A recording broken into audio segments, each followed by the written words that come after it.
दोस्तों नमस्कार। आप सभी का हमारे YouTube मंच पे स्वागत है। हाथरस के सत्संग से जुड़ी बड़ी खबर। सपा के राष्ट्रीय अध्यक्ष अखिलेश यादव ने मृतक आश्रित परिवारों को 1-1 लाख रुपये देने का ऐलान किया है। वहीं पार्टी के सांसद रामजी लाल सुमन को मृतक आश्रित परिवारों से मिलने भेजा है। हाथरस के नवीपुर सोखना गांव के पीड़ित से मिले रामजी लाल।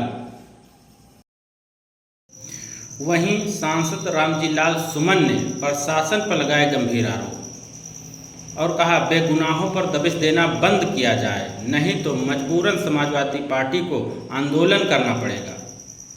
और एक बड़ी बात कही सांसद रामजी लाल सुमन ने कहा, बाबा मंदिर मस्जिद में हमें विश्वास। बहुत बड़ी दुर्घटना हुई। शुरुआत कर रहे हैं। समाजवादी पार्टी के राष्ट्रीय अध्यक्ष श्री अखिलेश यादव, ये जो हादसा हुआ उस हादसे को लेकर के बहुत चिंतित हैं, दुखी भी हैं। क्योंकि हमारी सरकार नहीं है, लेकिन भले ही थोड़ी मात्रा में सही हम लोगों ने फैसला किया है, अखिलेश जी ने फैसला किया है, समाजवादी पार्टी ने फैसला किया है, वो मृतक आश्रित परिवारों को 1-1 लाख रुपया देंगे। जहाँ तक घटना का सवाल है, हम लोग शुरू से इस राय के रहे हैं कि इस घटना में पूरी तरह से प्रशासन की जिम्मेदारी है। और मैं समझता हूँ SIT की रिपोर्ट जो आई है उसका भी लुब्बुल लबाब यही है कि प्रशासन निष्क्रिय रहा है। सबसे महत्वपूर्ण बात है कि 18 जून को आवेदन किया गया भोले बाबा के सत्संग के लिए। हम जानते हैं प्रक्रिया ये होती है कि हल्के के सब इंस्पेक्टर से लेकर के इंस्पेक्टर, CO, अब इसके बाद SDM के पास कागज पहुंचता है। इतने बड़े आयोजन के बाद भी किसी ने ये सहमत नहीं फरमाई कि मौके पे जाकर के देखते कि हालत क्या है। सबसे महत्वपूर्ण बात यह है कि LIU के लोग बराबर ये खबर देते रहे कि संख्या 80,000 से ज़्यादा होगी, लिहाजा इंतजाम किया जाए। इंस्पेक्टर ने आग्रह किया पुलिस कप्तान से, CMO से, BSA से, BDO से कि साहब स्थिति बहुत ख़राब है और अतिरिक्त फोर्स का इंतजाम करें, जो लचर स्वास्थ्य सेवा है उनको बेहतर बनाएं। लेकिन इसके बावजूद भी स्वास्थ्य सेवाओं पर कोई ध्यान नहीं दिया गया। मैं आरोप लगाना चाहता हूँ कि तमाम लाशें ऐसी थी जिनका पोस्टमार्टम किए बगैर उनका अंतिम संस्कार कर दिया गया। अब मैं समझता हूँ प्रशासन की भी इच्छा ये होगी कि अगर उनका पोस्टमार्टम हो जाएगा तो निश्चित रूप से वो संख्या बढ़ेगी, तो उनके लिए चिंता के विषय हो सकती है।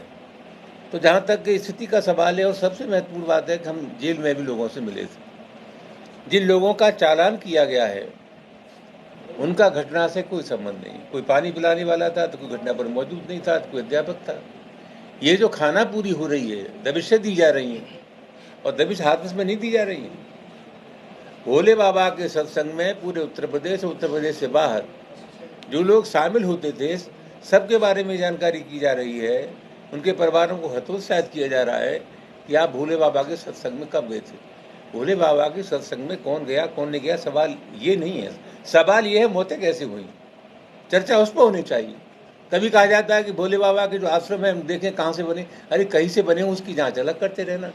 अब तो सवाल सबसे बड़ा ये है कितना गंभीर हादसा हो गया, उस गंभीर हादसे के लिए कौन जिम्मेदार है, उसके खिलाफ आप कार्रवाई सुनिश्चित करें, ये अहम सवाल है। लेकिन जानबूझ करके तथ्यों को तोड़ मरोड़ के और अपनी आफत निर्दोष लोगों पर डालने के अलावा दूसरा कोई काम नहीं हो रहा।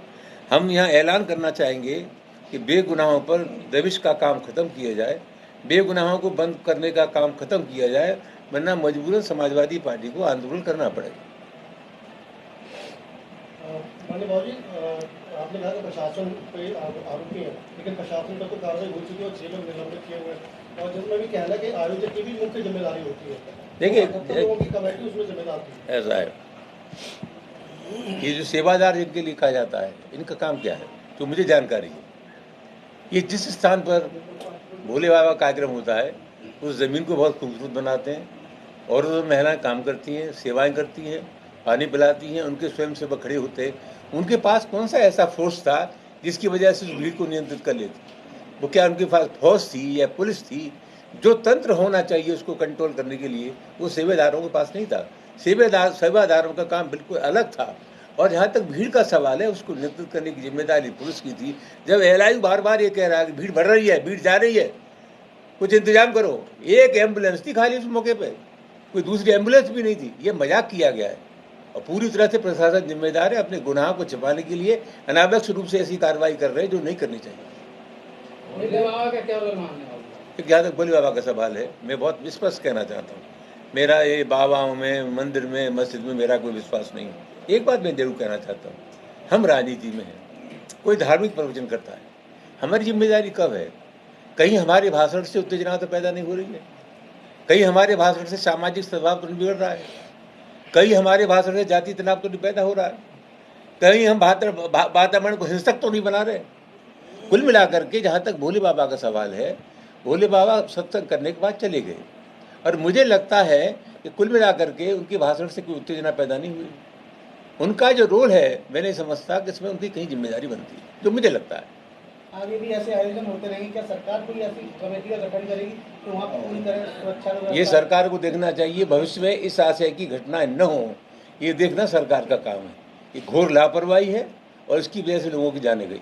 और मायावती ने ट्वीट किया है कि ये जो जांच एसआईटी ने सौंपी है, इसमें बाबा को अभी बचाया गया है और उन्होंने पूरा राजनीतिक जांच बताई है। मेरा नाम रामजीलाल सुमन है, मैं मायावती नहीं हूँ। मायावती ने जो कुछ कहा उनसे पूछो जाके। निश्चित रूप से सभी को दे रही है, सभी को जितने मृतक है सबको दिया जाएगा, कोई भेदभाव थोड़ी है।